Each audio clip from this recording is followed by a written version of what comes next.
et vous allez pouvoir ensuite, sur le studio, une fois que vous avez intégré vos images et vos vidéos 360 sur le studio, vous allez pouvoir intégrer différents types d'interactions. On va le voir. La deuxième étape, ça va être finalement, une fois que vous avez créé le contenu, de le diffuser. Et donc, vous allez pouvoir le diffuser sur différents supports qui sont les casques de réalité virtuelle, les smartphones, les tablettes, les ordinateurs, sur le web, avec une application, et aussi, bien sûr, directement sur les plateformes LMS lorsque les intégrations sont faites. Et d'ailleurs, je rebondis encore là-dessus. Ce sera l'occasion d'en discuter plus longuement cet après-midi à partir de 14h. Et la troisième étape, ça va être d'analyser, parce qu'il y a énormément de données qui sont finalement collectées lorsqu'un apprenant fait une expérience Uptail. Et effectivement, on a des données de navigation, des données de satisfaction, des données sur le score, sur la complétion et sur la prise de parole. On va le voir un peu plus en détail. Concernant la première étape, qui est de créer, comme je vous le disais, vous allez digitaliser vos environnements, et c'est ça qui est intéressant. C'est ce sur quoi on va s'appuyer tout au long de ce workshop. Ça va être vraiment l'immersion sur le terrain. Plutôt que d'emmener vos salles de classe directement sur le terrain, on va faire maintenant l'inverse. On va plutôt emmener le terrain directement dans les salles de classe. Et on l'a vu notamment avec la période du Covid. C'est vrai que pour des raisons logistiques, il est de plus en plus difficile, et ça revient un peu à la normale, mais il était en tout cas très difficile de donner accès au terrain. Donc là, l'idée, c'est qu'une personne va directement sur le terrain faire des captations vidéo et photos à l'aide d'une caméra 360 qui est posée sur un trépied. Et sur ces photos et ces vidéos ici, vous allez ajouter différents types d'interactions depuis le studio. Donc on a des textes, des déclencheurs, des images 2D, des vidéos 2D. On peut aussi bien manipuler des objets 3D à l'intérieur d'un module en vidéo 360. On a bien sûr des quiz, on a un tag magie dans lequel on a d'une part le score et d'autre part un chronomètre qui permet aussi de donner différents niveaux d'intensité, différents niveaux de difficulté à une formation immersive. Et on a l'outil clé aussi avec l'objet 3D à manipuler, c'est l'outil de micro. Et l'outil de micro, il permet de faire deux choses. La première chose, c'est de s'écouter, de se enregistrer, mais il permet aussi, lorsque vous activez la reconnaissance vocale et la reconnaissance de mots-clés, il permet de s'entraîner à de nombreuses choses, et on va le voir un peu plus tard dans les cas d'usage. Concernant la plateforme, c'est une plateforme qui est donc hébergée sur le cloud de Microsoft, qui ne nécessite aucune compétence en matière de code. Donc c'est vraiment un outil clé en main qui est vraiment accessible à tous et qui vous permet de travailler, c'est ça qui est intéressant aussi, qui vous permet de travailler en parfaite autonomie. Au niveau de la diffusion, comme je le disais, vous allez pouvoir diffuser vos formations sur différents supports qui sont donc premièrement le casque de réalité virtuelle, qui est certes la méthode la plus immersive, puisque l'apprenant se retrouve vraiment téléporté sur le terrain avec son casque, et on est compatible avec tout type de casque, que ce soit des Lenovo, des Oculus, Pico, HTC, etc. Mais vous avez aussi la possibilité de déployer vos modules sur des supports qui sont le smartphone, la tablette et l'ordinateur. Et donc, ça permet de travailler sur différentes formations et à différentes échelles. Parce qu'il est parfois plus difficile de déployer une formation sur des écrans qu'en casque de réalité virtuelle, mais le casque de réalité virtuelle a aussi bien sûr ses avantages, qui sont notamment l'immersion. Et enfin, sur la partie d'analyse, ça, c'est vraiment un tableau d'analyse de données qui répertorie vraiment tout ce qu'on peut analyser en matière de données qui sont collectées lorsqu'on fait une formation immersive. Lorsqu'un apprenant, c'est comme ça qu'on les appelle chez Uptail, les apprenants, donc souvent les étudiants, vont faire une expérience immersive. Donc on a les données d'usage, le score, le succès. On peut émettre des systèmes de notes, on peut émettre des systèmes de scène finale à atteindre aussi pour une formation, histoire de donner des objectifs aux apprenants. On a les données de navigation. On va le voir un peu plus tard, mais il est vrai que pour chaque interaction, vous pouvez créer des scénarios conditionnels et l'apprenant en fait navigue dans sa formation par des scénarios qui sont conditionnés par ces interactions en fait. Donc on a les chemins décisionnels, les activités, les noms d'interactions qui ont été réalisées. Ensuite, en haut, on voit aussi qu'on a des cartes de chaleur. Les cartes de chaleur, ce sont des données d'attention qui permettent finalement d'identifier les zones dans lesquelles les apprenants ont le plus focus leur attention.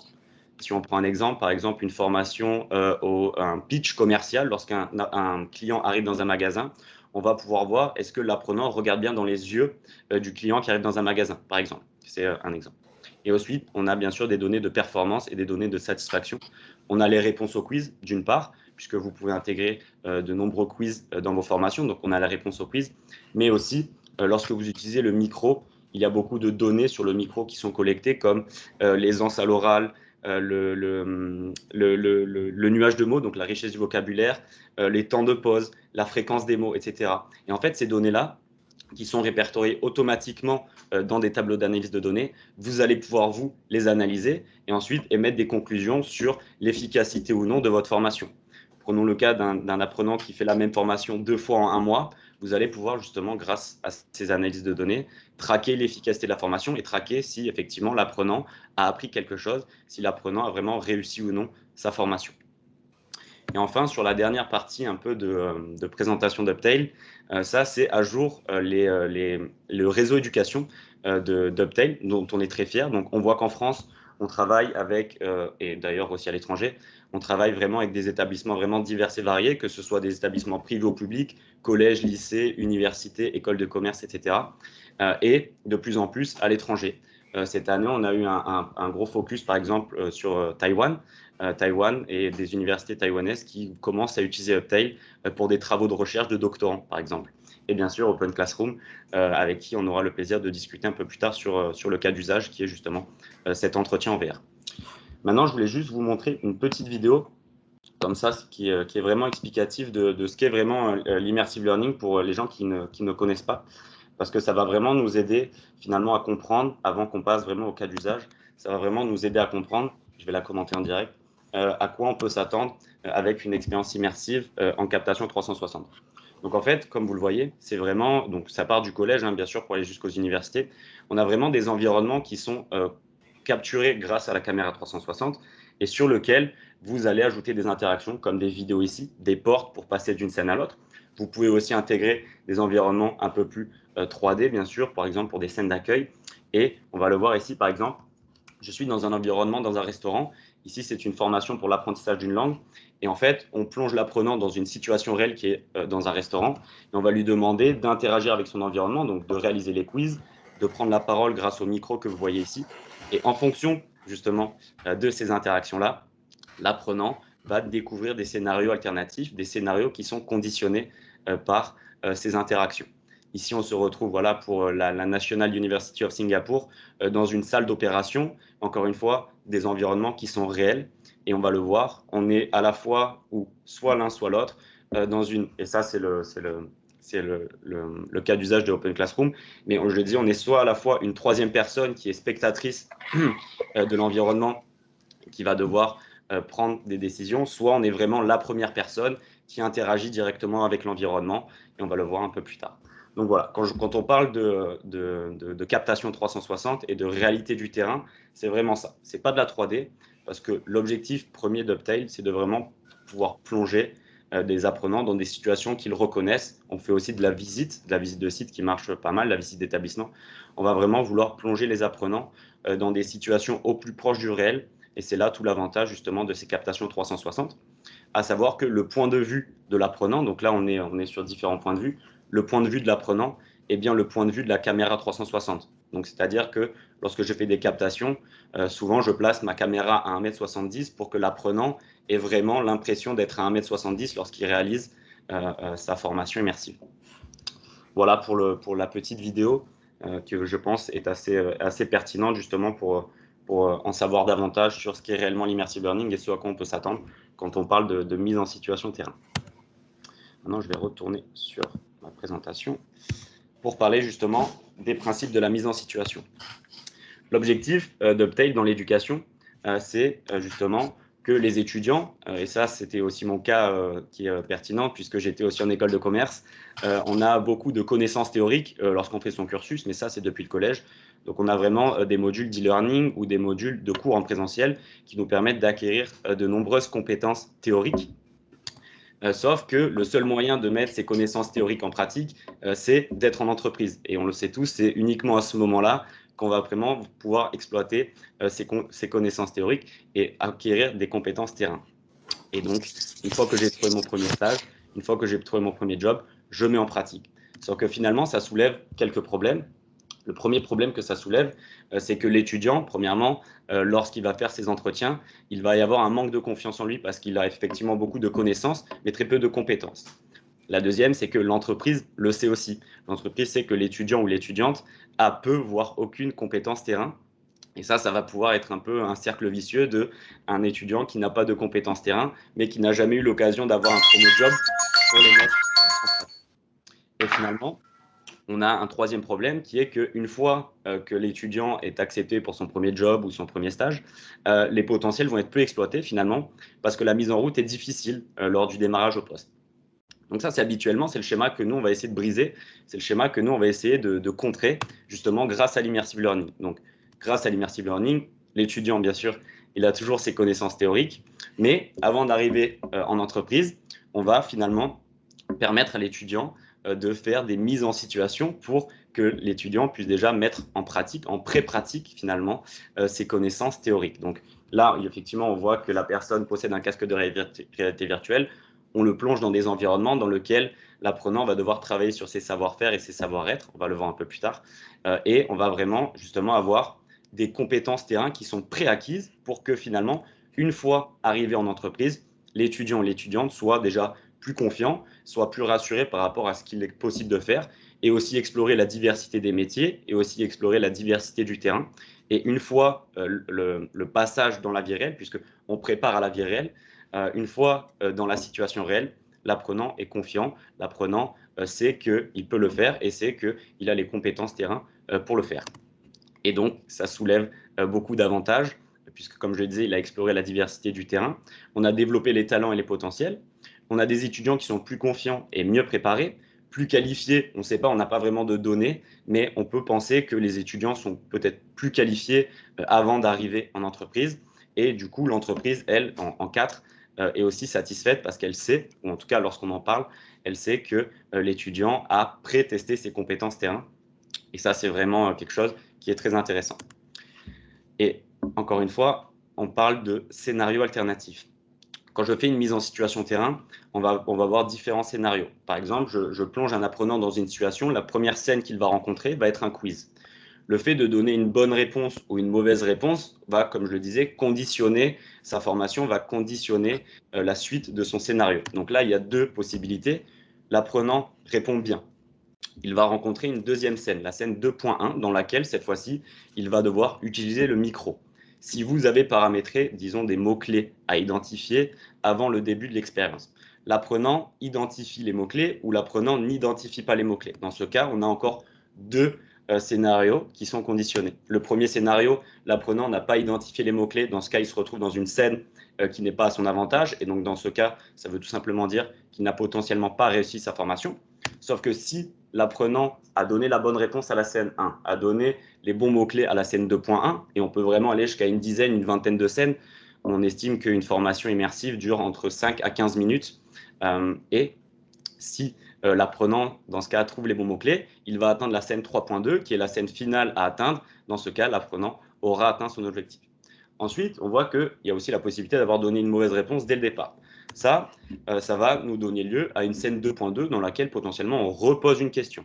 Dans la scène 1, on pose une question, on peut reposer une question dans la scène 2, et le fait de bien répondre ou de mal répondre va encore conditionner la suite du scénario.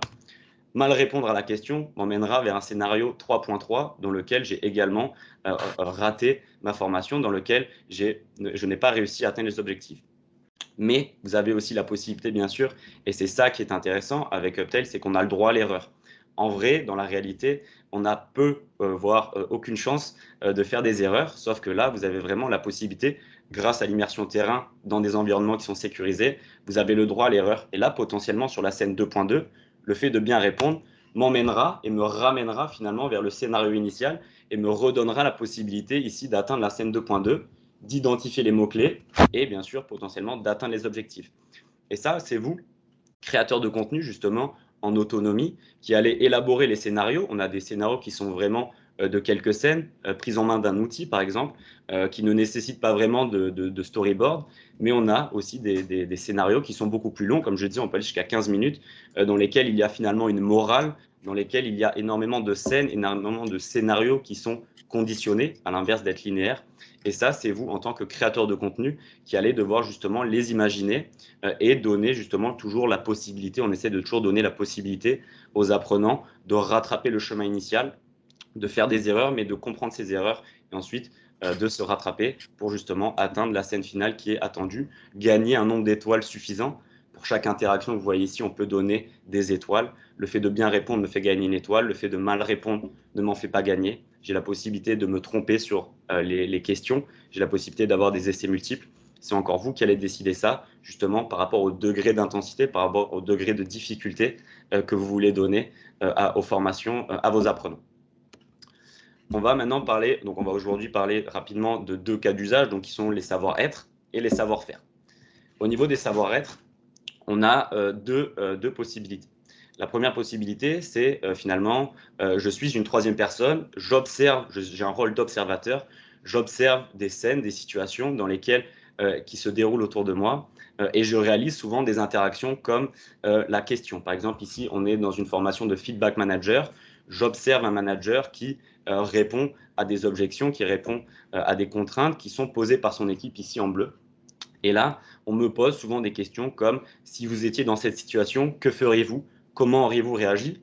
Et juste par le fait de cette mise en situation à la troisième personne, vous allez déjà travailler sur des thématiques de leadership, comment répondre à des objections, qu'est-ce que j'aurais fait à la place, comment j'aurais pris la décision et pourquoi j'aurais pris cette décision.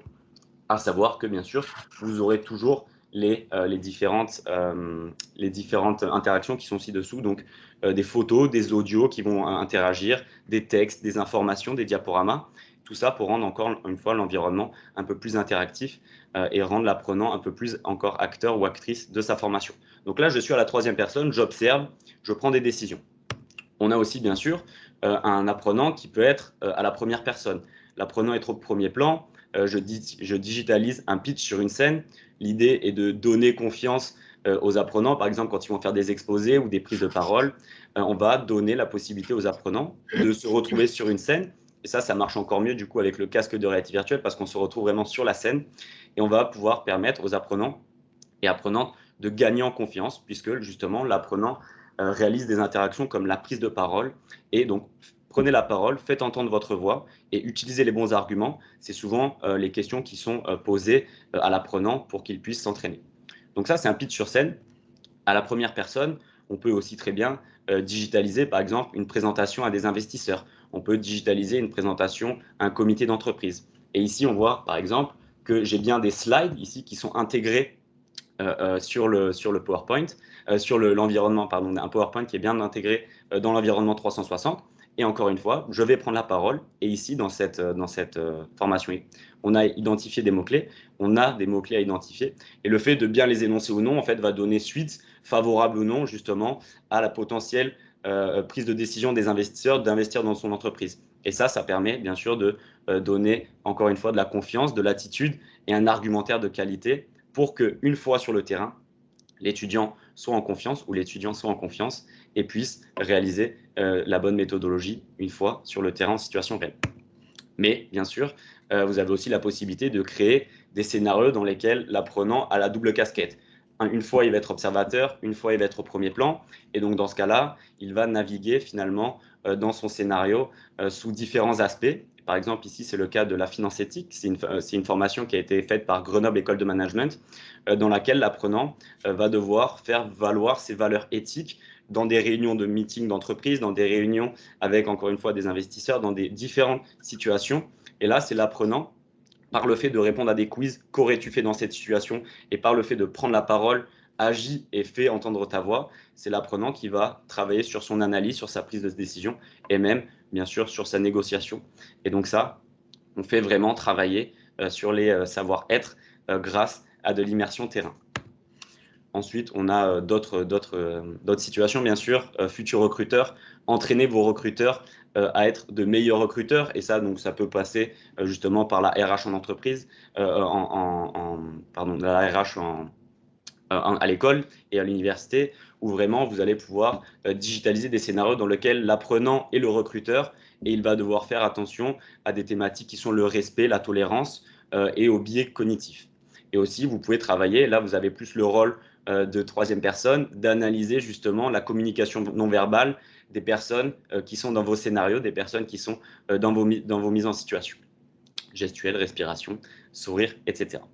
Ça, c'était vraiment par rapport au savoir-être. Et bien sûr, On travaille aussi beaucoup sur les savoir-faire, puisque même schéma, vous avez la possibilité, encore une fois, sur, par exemple, le montage d'une centrifugeuse. Donc là, on s'adresse plutôt à des centres de formation, on s'adresse plutôt à des écoles d'ingénieurs. Mais vous avez la possibilité, voilà, par exemple, sur ce scénario de montage d'une centrifugeuse, je suis apprenant, je suis à la troisième personne. Et là, les questions que je dois me poser à moi-même, et est-ce que c'est la bonne méthodologie? Donc, on va avoir des personnes dans l'environnement qui vont faire le montage de la centrifugeuse.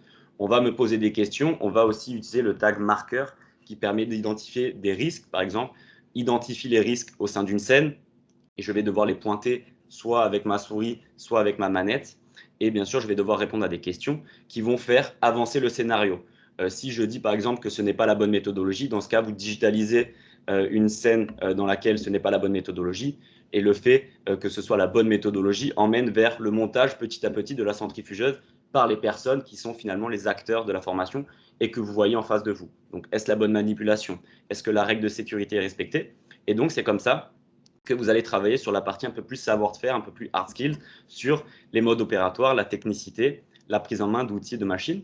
Et ça, c'est un cas qu'on a, nous, beaucoup aussi en entreprise, puisqu'en entreprise, on travaille bien sûr sur des thématiques qui sont liées à de l'ordre de la santé et la sécurité, mais aussi de la production et qualité, donc contrôle qualité sur les lignes de production, montage et démontage de machines. Ça, c'est vraiment des choses qu'on a l'habitude de faire et que des écoles d'ingénieurs, etc., ont l'habitude de mettre en place pour travailler sur les savoir-faire. Troisième personne. Maintenant, je reviens à la première personne, puisque, on l'a dit, il a la possibilité finalement de manipuler des objets 3D dans votre environnement 360. Vous allez pouvoir donner le rôle au premier plan à votre apprenant. Ici, on est dans le cas d'une manipulation moteur, donc c'est le montage et le démontage, donc l'assemblage d'un moteur. Et donc là, je suis l'apprenant et je suis directement en contact avec l'environnement. Je vais manipuler avec la manette ou avec la souris. C'est moi qui vais faire le montage, qui vais déplacer et replacer différentes pièces, par exemple des extincteurs dans une pièce, ou bien dans ce cas-là, ce moteur. Et là, les questions que je me pose au premier plan, c'est suis-je bien équipé? Suis-je en sécurité dans ce module? Saurais-je réaliser la manipulation? Et justement, je manipule l'objet 3D dans un environnement. Je suis au premier plan de cette formation. Et comme, bien sûr, pour les savoir-être, vous avez aussi la possibilité d'avoir cette double casquette pour l'apprenant, qui va donc soit être au troisième personne, soit être au premier plan. Et on a eu le cas justement avec ce TP de chimie, dans lequel l'apprenant va devoir analyser et ensuite prendre des décisions, faire des manipulations, des dosages pour une catastrophe naturelle qui s'est passée et qui s'est échappée d'un labo de chimie. Donc, on est dans une formation, celle-là qui a à peu près 15 à 20 scènes, donc c'est un scénario qui est assez long. Et encore une fois, le scénario est conditionné par le fait de répondre plus ou moins bien aux questions, par le fait d'identifier plus ou moins bien les règles de sécurité dans un laboratoire. Suis-je bien équipé? Ai-je bien ma blouse, mes lunettes, mon casque, etc. Et par le fait de faire les bonnes manipulations à l'aide justement des manipulations d'objets 3D que vous intégrez directement dans vos scénarios. Et ça, c'était justement la partie un peu plus savoir-faire. Et voilà, on a encore deux cas d'usage sur le savoir-faire.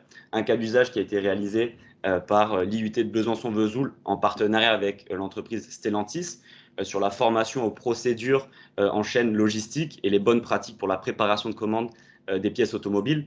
Donc, on a énormément d'informations, énormément de règles de sécurité à respecter quand on est dans des entrepôts de logistique. Donc, vous allez pouvoir mettre ça en place rapidement, digitaliser votre environnement et travailler encore une fois dans des environnements qui sont sécurisés ou dans lesquels vous avez le droit à l'erreur. Et à droite, on se retrouve aussi sur le chantier. On va travailler sur des procédures et des respects des règles de sécurité avant d'arriver sur un chantier. On s'équipe, on analyse l'environnement de travail et ensuite, on est prêt pour, une fois dans la vie réelle, travailler dans cet environnement en toute sécurité avec les bonnes pratiques et justement avec les bons savoir-faire. Et finalement, avant qu'on passe au cas d'Open Classroom, on a cette dernière slide qui est finalement le résultat de toutes ces informations entre savoir-faire et savoir-être. C'est que finalement, on a 5 points clés. Le premier, c'est l'attention. L'attention est à 100%. Quand un apprenant est acteur ou quand une apprenante est actrice de sa formation, l'attention est à 100%. À contrario de parfois des modules e-learning sur lesquels on a des pertes d'attention. Ici, on est vraiment propulsé dans sa formation, on a vraiment de l'attention à 100%. L'expérimentation permet, ça a été prouvé, que l'expérimentation permet justement la rétention de connaissances. Donc, on va aussi travailler justement grâce à l'expérimentation sur la rétention de connaissances. Les modules permettant aux apprenants d'être acteurs et actrices de leur formation, permettent plus de motivation, donc sont beaucoup plus engageants. On a, encore une fois, je l'ai pas mal répété, mais c'est vrai, il faut bien le comprendre, on a le droit à l'erreur, on a le droit à erreur infinie, et c'est erreur infinie, c'est ça qui est intéressant. Et même, vous allez pouvoir travailler sur des facteurs émotionnels qui sont vraiment un puissant moteur d'ancrage mémoriel, qui vont permettre aux apprenants de vraiment se projeter dans des situations réelles et qui vont vraiment permettre à l'apprenant de retenir un maximum d'informations grâce à des formations qui sont liées à l'émotion. Voilà pour la partie résultats. Je pense que si tu veux bien, Coralie, prendre la main, ou je prends la main peut-être, et toi, tu peux parler, je passe les slides au fur et à mesure. Oui, bah, je vais Ouais. t'indiquer quand est-ce que… Ok, super. Donc déjà, là, tu peux passer une slide. Ouais. Bonjour à toutes et à tous. Merci Nicolas pour l'invitation. Et puis merci aussi à Uptail de nous avoir permis de lancer il y a bientôt 2 ans ce module. Donc, ça s'est fait à la base sur une rencontre entre start-up et maintenant scale-up. Et pour celles et ceux qui ne connaissent pas Open Classrooms, c'est la première école en ligne à délivrer des diplômes qui sont reconnus par l'État. On a une 50aine de parcours de formation, essentiellement sur les métiers de la tech, du dev, mais aussi du digital, du learning, de l'UX, et puis des RH. Et voilà, donc je vous invite à aller regarder nos parcours de formation. Et donc, depuis 3 ans, on accompagne chacun de nos étudiants avec des coachs en session individuelle, donc 6 à 8 sessions individuelles pour décrocher un CDD ou un CDI quand ils ont terminé leur parcours de formation et qu'ils sont donc à la recherche d'un job, ou des étudiants qui viennent pour faire leur parcours de formation en alternance, donc auquel cas on les coach et on les introduit auprès d'entreprises qui sont à la recherche d'alternants.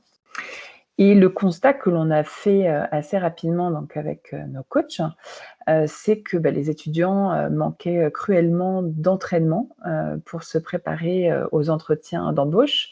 Après, c'est assez normal. Quand on a 20-25 ans, on a passé assez peu d'entretiens.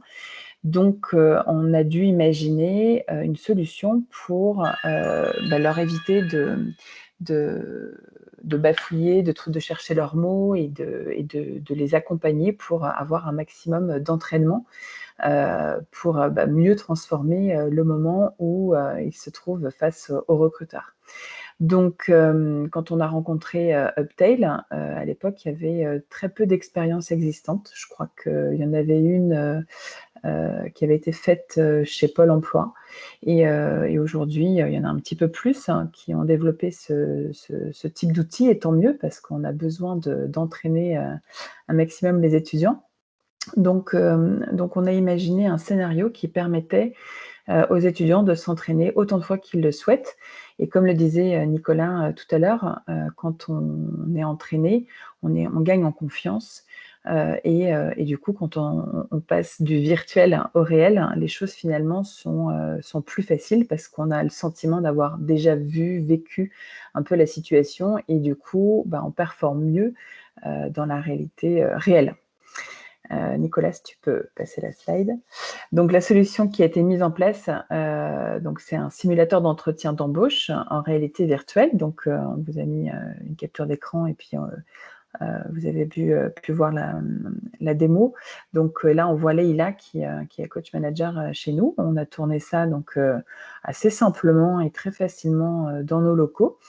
Donc avec quelques caméras dédiées et faites pour. Ça nécessite quand même assez peu de ressources et c'est assez facile à faire. Donc tout ça s'est fait de façon assez fluide, et notre objectif, enfin nos objectifs, c'était vraiment de pouvoir faire un module qui permette aux étudiants de s'entraîner à prendre la parole à haute voix. On est souvent sur des profils tech, dev qui sont assez repliés sur eux-mêmes et qui ont un peu du mal à s'ouvrir et à parler.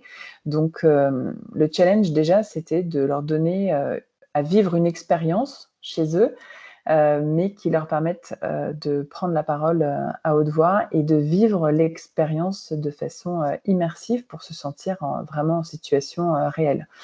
Et on s'est rendu compte que les étudiants, effectivement, arrivaient à ressentir des émotions du fait de cette captation et de cet univers, même s'ils n'ont pas de casque en réalité virtuelle. Ça marche très bien sur l'ordinateur classique. Et ce qu'on a ajouté sur les conseils d'Uptail, c'était de guider le discours en faisant apparaître des mots-clés. Donc, vous voyez là sur l'écran, il y a quelques mots qui, en fait, ils apparaissent pas tous en bloc.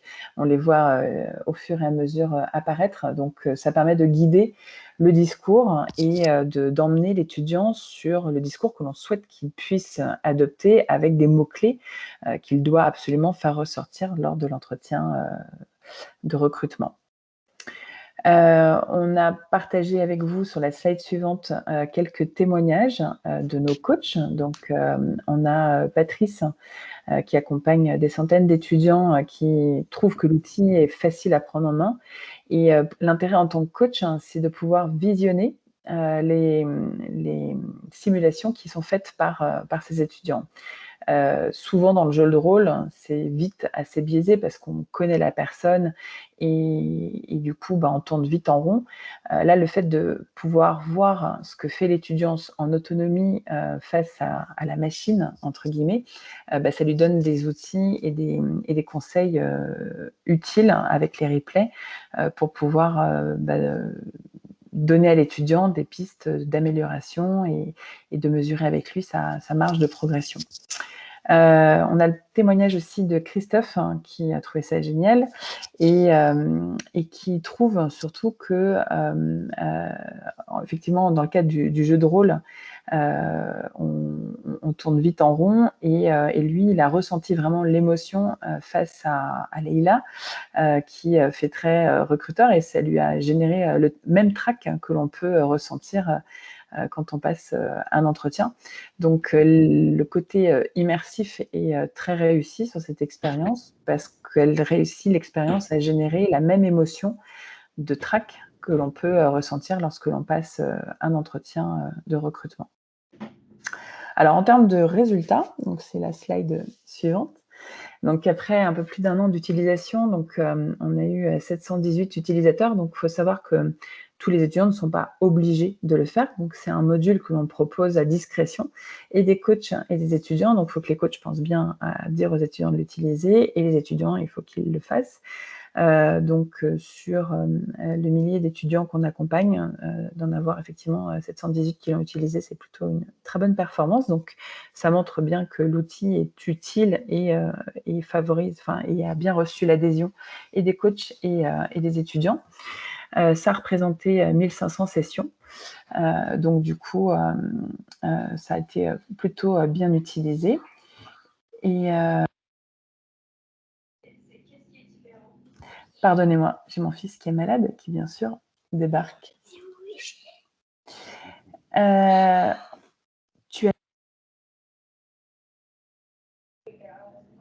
Et donc, sur les 251 utilisateurs qui ont utilisé l'outil, 85 ont trouvé un job, donc à peu près 33% d'entre eux. Donc, par rapport aux objectifs qu'on s'était donnés, on pensait être plutôt dans les 300-400 utilisateurs. Et donc, du coup, forcément, d'avoir 250 personnes qui, ayant utilisé l'outil, ont trouvé un job. Donc, les 85, c'est de très bonnes performances. Donc, c'est un outil qu'on met à disposition des étudiants. C'est une expérience qui, du coup, nous donne envie de tester d'autres situations où l'étudiant a besoin d'être entraîné sur la prise de contact. Donc, ça peut être la négociation salariale, ça peut être la prise d'entretien téléphonique pour les appels téléphoniques pour décrocher un entretien. Ça peut être aussi la négociation dans le cadre d'une négociation commerciale dans une entreprise. Donc, on imagine plein d'autres scénarios que l'on pourrait développer par la suite, tout en utilisant donc, la techno Uptail. Voilà pour moi. Est-ce qu'il y a des questions, peut-être ? On va passer bien sûr aux questions, mais on a bien sûr fait une vidéo à ce sujet un peu plus longue qui est vraiment pour vous permettre de vraiment comprendre la formation dont on parle justement de ce cas d'usage, qui est donc je suis à la première personne et je vais réaliser cet entretien. Et donc, voilà, on est vraiment en face d'une personne chargée du recrutement. Et ici, on a des mots-clés. Donc ici, c'est simplement un tag texte que vous intégrez dans votre formation immersive. Et l'apprenant va justement, en travaillant sur son discours, comme l'expliquait très bien Coralie, énoncer les mots-clés dans un ordre précis. Et ça lui permettra voilà, d'être encore une fois au plus proche de réalité, de travailler son aisance, de travailler sa confiance et de travailler son discours en vue d'une situation réelle. Et on le voit que les résultats sont là, que finalement, les personnes qui utilisent des mises en situation réelles ensuite sont plus confiants, puisqu'on a justement cette donnée sur les résultats. Et on parlait aussi des données qu'on peut collecter. Ici, on voit voilà, dans les tableaux d'analyse de données, justement, qu'on a l'audio qui est retranscrit à l'écrit, mais on a aussi la capsule audio qu'on peut écouter et réécouter. Donc, l'apprenant aussi, lui, a accès à ces formations, a accès à ces données et, bien sûr, il peut les consulter en tout temps pour justement lui aussi traquer l'efficacité de sa propre formation. Et encore une fois, l'étudiant peut le faire plusieurs fois parce qu'il a la possibilité d'avoir le droit à l'erreur. Donc voilà, c'était pour vous montrer un peu le petit cas d'usage. Maintenant, je ne sais pas s'il y a des questions.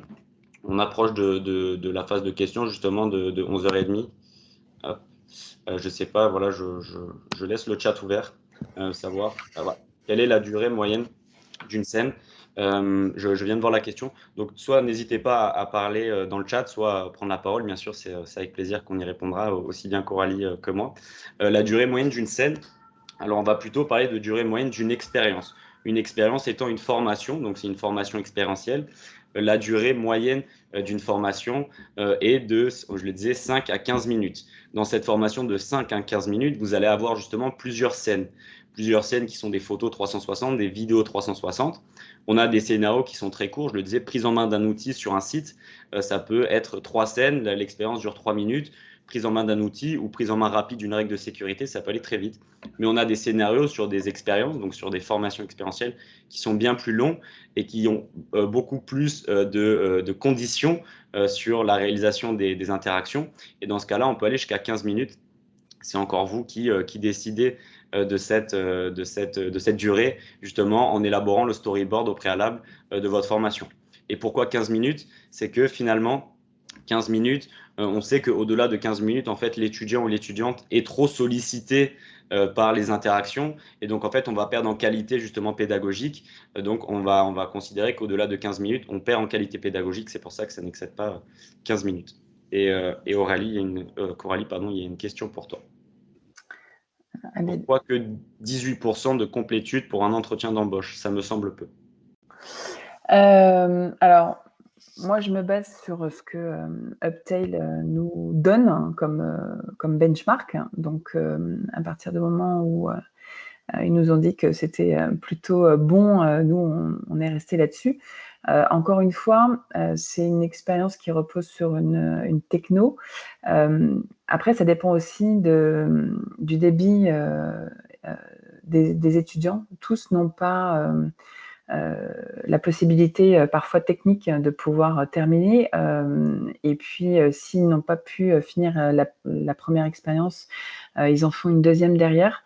Donc, on est plus resté sur un retour quali. On a fait une enquête auprès aussi bien des étudiants que des coachs. Et quand l'étudiant utilise et va jusqu'au bout, ça se passe bien. Effectivement, après, sur le volume, on voit que tout le monde n'est pas allé jusqu'au bout, mais souvent, c'est lié à un problème technique s'ils n'ont pas un débit Internet suffisant. En fait, oui, si je peux compléter, il y a deux analyses. La première, c'est justement que l'apprenant. Ah, voilà. On a aussi Aurélie qui complète Merci Aurélie. un exercice d'entraînement qui peut être déstabilisant et les étudiants ont tendance à quitter et recommencer. S'ils ne sont pas satisfaits, c'est justement ce sur quoi j'allais rebondir. C'est que la première fois qu'un apprenant va réaliser une formation immersive, déjà, il va être un peu impressionné par son environnement parce qu'il ne le connaît pas. Donc, il ne va pas forcément comprendre justement comment ça marche. Donc, il va quitter, il va se reconnecter pour réaliser son expérience. Et la deuxième, c'est qu'aussi, par exemple, quand on en parlait pour ce TP de chimie, on avait un niveau de complétude, donc qui est jusqu'où on est allé dans le scénario, qui était aussi faible. C'est parce qu'en fait, on crée tellement de scénarios alternatifs, tellement de possibilités, et les modules peuvent être aussi parfois compliqués, que l'apprenant, tout simplement, ne réalise pas. Donc, c'est pas une preuve que le module n'est pas efficace, c'est justement une preuve que peut-être les apprenants ne sont pas encore assez prêts. Et ça nous permet d'avoir justement cet indicatif sur la complétude et le score qui permet de dire que soit on peut aussi considérer que le module est trop compliqué, mais on peut aussi considérer que les apprenants ne sont pas assez prêts au moment de réaliser leur exercice, et c'est pour ça justement, ils ont le droit à l'erreur, c'est pour ça aussi qu'ils ont le droit de recommencer toujours le module. Temps de passage d'entretien d'embauche. Alors sur cette formation, si je ne dis pas de bêtises, c'est une formation voilà, sur le temps de passage qui dure un peu plus de 7 à 10 minutes, justement, Il y a où on 5 va pouvoir. questions. Ouais, comment? Il y a 5 questions. Ouais, Donc voilà. après, ça dépend de l'étudiant. Enfin, Ouais, l'expérience peut durer très longtemps s'il est très bavard et ça peut durer très, très peu de temps si les réponses sont lapidaires. Donc, l'expérience, le temps moyen, je ne l'ai pas regardé, mais je dirais une dizaine de minutes quand l'étudiant joue le jeu et fait des réponses suffisamment complètes. Et puis après, c'est effectivement plombé avec les essais quand il découvre l'expérience et qu'il commence. C'est souvent une fois que le coach leur a fait des retours qu'ils reviennent sur l'expérience et que là, les autres captations sont meilleures parce que du coup, ils se sont entraînés, ils sont plus aguerris, ils ont eu les retours du coach, donc forcément, c'est meilleur. Donc c'est plus une approche en fait quali de l'outil que là, effectivement, on a des métriques quanti, mais nous, ce qui nous importe, c'est surtout les retours quali qu'on a pu avoir et que les coachs nous disent ça a fait progresser mon étudiant. Et ça, il n'y a que le coach qui peut finalement le mesurer parce qu'il a eu 1 ou 2 enregistrements au début, il a fait un retour à l'étudiant et après, il en a refait d'autres. Et c'est sur les autres que l'étudiant peut mesurer la progression de l'étudiant. Nous, sur l'outil et la data, on voit juste des sessions enregistrées. On n'a pas cette dimension-là qui fait toute la différence parce que l'essentiel, c'est que l'étudiant ait progressé entre ses premières sessions et les suivantes. ouais. Et puis c'est vrai que aussi quand je suis retourné sur les analyses de données, un super indicateur qui est parfois négligé finalement, c'est le temps passé, parce que justement, entre deux formations, mais que ce soit technique ou savoir-être ou savoir-faire, le temps passé est un indicateur justement pour un apprenant qui fait la même formation avec 1 mois d'écart ou 2 semaines d'écart. On va voir est-ce qu'il a passé moins de temps, donc en gros, est-ce qu'il est plus efficace, est-ce qu'il est plus performant. C'est quelque chose qui permet d'être assez, c'est une donnée qui est assez pertinente finalement, le temps passé, en plus de la complétude, le succès, etc., qui permet de savoir justement est-ce que l'étudiant a passé moins de temps, puisque l'objectif étant qu'il ait appris, donc qu'il passe un peu moins de temps sur ses modules. Et on avait aussi une question de Kim qui demandait combien de temps avez-vous mis pour la réalisation de ce contenu? Je sais pas si. C'était super rapide. La captation s'est faite, en 2 heures. On avait un peu préparé, mais je pense qu'en 2 heures, c'était dans la boîte. Et je dirais que de mémoire, en 15 jours, 3 semaines, c'était live. Donc ça a été, en 1 mois, c'était plié. Sauf si Aurélie a de meilleurs souvenirs que moi. Moi, je dirais qu'en 1 mois, c'était réglé. C'était très rapide. Mais c'est vieux. Ouais, non, en fait, ça va vraiment dépendre. Le temps que vous allez mettre, encore une fois, c'est des scénarios qui sont plus ou moins longs. Vous avez le matériel, hein, de toute façon, c'est toujours voilà, 1 mois, dit Aurélie aussi. Le matériel, c'est toujours le même, c'est toujours une caméra. Il faut juste comprendre que des fois, par exemple, dans le cas aussi de savoir-être, il faut se déplacer pour aller accéder à un terrain qui est, par exemple, une zone de manufacturing, une ligne de production. Donc, il faut accéder sur le terrain, aller faire les captations. Le plus long, en fait, je dirais, c'est pas forcément de la création, puisque l'outil est facile aussi de prise en main. Ça va être peut-être plutôt dans l'imagination, dans la scénarisation, en fait, dans l'écriture du storyboard. Ça peut peut-être prendre un peu plus de temps à ce niveau-là, en fonction justement de combien de scénarios alternatifs vous allez créer, quelle est la morale de votre formation. Ça peut prendre un peu plus de temps de l'imaginer que de la créer. Verra-t-on des exercices pratiques cet après-midi? Concrètement, comment créer un mini-scénario pour voir le matériel et l'interface de réalisation? Alors cet après-midi, on va se concentrer sur le déploiement. Donc, le déploiement, ça consiste vraiment en cette deuxième étape qui est celle-ci. Hop, je reviens sur le partage. Le déploiement, ça va être vraiment le partage des modules de formation. Donc, on va voir justement avec Anaïk Perrochon de l'Université de Limoges comment l'Université de Limoges a déployé 80 casques Oculus pour la formation de ses apprenants et de ses étudiants. Et on verra aussi avec Thibaut comment on intègre les modules sur des plateformes LMS. Même si on peut les regarder bien sûr sur le web ou avec l'application Uptail, vous avez bien sûr la possibilité d'intégrer vos modules sur l'LMS. Si on veut vraiment voir comment on crée du contenu, je peux le faire très rapidement pour les personnes qui sont encore connectées. Hop. En fait, tout simplement, vous allez sur la plateforme. Ici, moi, je suis sur la plateforme Uptail. Je vais dans l'onglet Mes expériences. Voilà, ici, je vais prendre une visite. Si on a besoin de faire des démos, bien sûr, n'hésitez pas à revenir vers moi en fin de workshop pour que je vous fasse une démo un peu plus approfondie. Une démo dure à peu près 30 minutes. Mais si on va voir rapidement, ici, je vais donc dans le studio qui me permet d'éditer finalement mes formations. Et je vais finalement me retrouver dans ce studio dans lequel je vais pouvoir, voilà, ici, j'ai mes environnements. J'ai des menus déroulants qui me permettent de créer différents environnements. Ici, on peut avec le plus ajouter des scènes. Et ici, avec le plus à droite, vous allez pouvoir ajouter les interactions. Donc, si par exemple, je veux ajouter un micro, je vais ici ajouter un micro tout simplement. On a parlé de reconnaissance vocale. Je vais ici aller éditer une règle. Donc, bien sûr, on pourra prendre le temps pour des démos avec grand plaisir. Je vais par exemple éditer une règle, identifier des mots-clés. Je vais ajouter un mot-clé comme immersif, par exemple, et caméra. Je vais décider le nombre de mots-clés à identifier, est-ce 1 ou 2? Voilà, on va dire 2. Et finalement, chaque condition me mène vers une action supplémentaire, l'action étant l'apparition d'une nouvelle interaction qu'on appelle nous des tags, la disparition d'une interaction, le changement de scène, l'activation d'une nouvelle règle. Et c'est ainsi qu'en fait, rapidement, vous avez paramétré les mots-clés. Si vous voulez qu'ils apparaissent à l'écran, vous allez ajouter un tag texte, mettre les mots-clés que l'apprenant va devoir énoncer, et ainsi de suite. Et pour finalement, chaque interaction, ici, on a par exemple une tag porte qui permet de passer d'une scène à l'autre. Et ici, vous allez déterminer quelle scène est la suivante. Ou est-ce que c'est par l'interaction, justement, si je vais éditer le quiz, le fait de répondre à une question m'emmènera vers une scène A, le fait de répondre à par une autre réponse m'emmènera vers une scène B. Et c'est comme ça que vous créez en fait très facilement, d'une part, vos environnements avec des scènes, et d'autre part, les interactions qui sont imbriquées dans les scènes et qui vous permettent de naviguer, de permettre à l'apprenant, encore une fois, ou à l'apprenante, d'être acteur ou actrice de sa formation. Mais bien sûr, une démo un peu plus approfondie, si nécessaire, n'hésitez pas à me demander.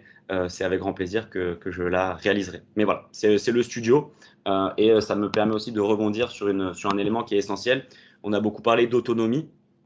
Pour être en autonomie, il faut soit avoir des formations qui sont dispensées par Uptail, soit le faire directement soi-même. Et moi, qui accompagne justement les personnes au sein de l'éducation, il y a beaucoup d'autonomie dans le secteur éducatif. On a des ingénieurs pédagogiques dans toutes les universités et les écoles. On a des professeurs aussi qui veulent créer. Mais on a aussi, bien sûr, mis en place une académie en fait, qui permet de s'auto-former. Donc, quand vous arrivez sur la plateforme, comment faire un tournage 360. Voilà. Et en fait, pour chaque question que vous vous posez, il y a un mini-webinar. Comment gérer les tags, comment paramétrer une expérience. À chaque fois, vous pouvez lancer une vidéo justement pour atteindre cette autonomie. Et bien sûr, il y a tout l'accompagnement de Pale pour la réalisation de vos projets. Voilà. Je ne sais pas si vous avez d'autres questions. Je vais revenir sur le chat à Coralie ou à moi sur la création, sur la diffusion, sur l'analyse de données, sur comment on travaille avec des membres du réseau éducation. À noter qu'on peut aussi, ça me permet encore de rajouter, que vous pouvez aussi former les professeurs. Comme on peut former des recruteurs, vous pouvez aussi former des professeurs. Les élèves aussi peuvent créer du contenu. On a eu le cas avec Junia, qui est un réseau d'écoles d'ingénieurs, dans lequel c'est une salle de classe, donc c'est en partenariat avec Vinci Construction. Vinci Construction a donné accès à une salle de classe à son chantier pour que les élèves, par groupe, puissent créer des formations immersives à l'attention des collaborateurs de Vinci qui vont sur le chantier. Et ces formations créées sont des formations de sécurité. Donc, ça permet aussi d'engager vos salles de classe, ça permet d'engager vos groupes dans la réalisation. Donc, voilà. L'outil est ouvert à tous, professeurs, étudiants, ingénieurs pédagogiques, systèmes d'information, etc. Justement et il y a de multiples usages. Donc, on peut impliquer tout le monde à toutes les échelles et ça vraiment rapidement. voilà, le cas de l'IUT de Besançon-Vesoul avec PSA en commentaire, justement sur cette participation entre PSA et l'IUT de Vesoul sur justement cette formation sur la chaîne logistique. Voilà, je ne sais pas si vous avez d'autres questions pour Coralie ou pour moi-même, ou des retours ou des questionnements, auquel cas on sera vraiment ravis d'y répondre avant 11h30. Sinon, bien sûr, on se retrouvera, j'espère, pour la plupart cet après-midi, justement, pour voir comment ces modules sont déployés et comment, justement, on peut déployer à l'échelle, que ce soit avec des casques de réalité virtuelle ou en intégrant sur les plateformes, comment on déploie. Parce qu'on va d'abord créer le contenu, on va créer différents cas d'usage, des entretiens d'embauche, des différents types de formations de finance éthique, par exemple. Mais une fois qu'on les a créés, il faut les déployer, atteindre un maximum de personnes. Et l'intérêt, justement, c'est qu'une seule et unique formation qui a été créée, par exemple cet entretien d'embauche, on le voit, il a été déployé à l'échelle. Donc, c'est la même formation, toujours la même formation.